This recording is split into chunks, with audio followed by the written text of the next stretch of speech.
मराठवाडा मुक्तीसंग्राम दिनाच्या निमित्तानं बीड अहिल्यानगर रेल्वे प्रकल्प मार्गाचं उद्घाटन मुख्यमंत्री देवेंद्र फडणवीस यांच्या हस्ते करण्यात आलं। या प्रकल्पामुळे राज्यातल्या पश्चिम महाराष्ट्र, मराठवाडा या दोन भागांमधला संपर्क आता आणखी मजबूत होणार आहे। 261 किलोमीटर लांबीचा हा मार्ग या दोन जिल्ह्यांच्या स्थानिक विकासाला मोठा गती देणारा ठरणार आहे।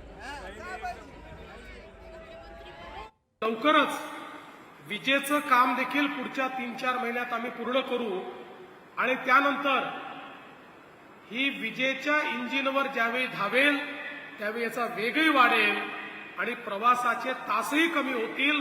त्याच्याकडे आता आपण सगळे अग्रेसर झालो। मी या ठिकाणी अजितदादा आणि पंकजाताई यांच्या म्हणण्याशी सहमत आहे।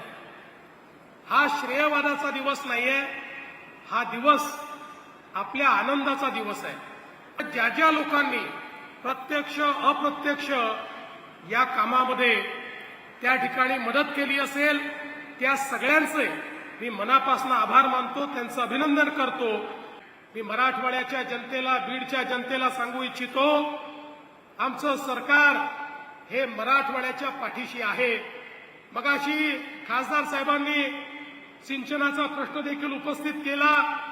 आमच्या सरकारने प्रण केलाय, मराठवाड्याच्या मागच्या पिढीने दुष्काळ बघितला, पण या पिढीला आणि पुढच्या पिढीला आम्ही दुष्काळ पाहू देणार नाही। या मराठवाड्याला पाणीदार बनवण्याचा निर्णय आम्ही घेतलाय। जर आपण याचं उद्घाटन करू शकलो, ह्याला हिरवा झेंडा दाखवू शकलो तर ते जास्त चांगलं घडेल। कारण पंतप्रधानांचाही वाढदिवस आणि आपल्या मराठवाडा मुक्ती संग्रामाचाही महत्त्वाचा दिवस त्यांनी पण ते मान्य केलं आणि त्याच्यामुळं आजचा हा दिवस बीड आणि अहिल्यानगर वासियांच्या दृष्टीनं अतिशय आनंदाचा आणि अभिमानाचा अशा प्रकारचा क्षण आहे। आज खऱ्या अर्थाने बीड जिल्ह्यातील नागरिकांनी अनेक वर्षापासून पाहिलेली स्वप्नांची पूर्तता होतीये। या नवीन रेल्वेच्या शुभारंभाच्या निमित्तानं मी बीड आणि माझ्या अहिल्यानगर या भागातल्या तमाम जनतेचं अभिनंदन करतो।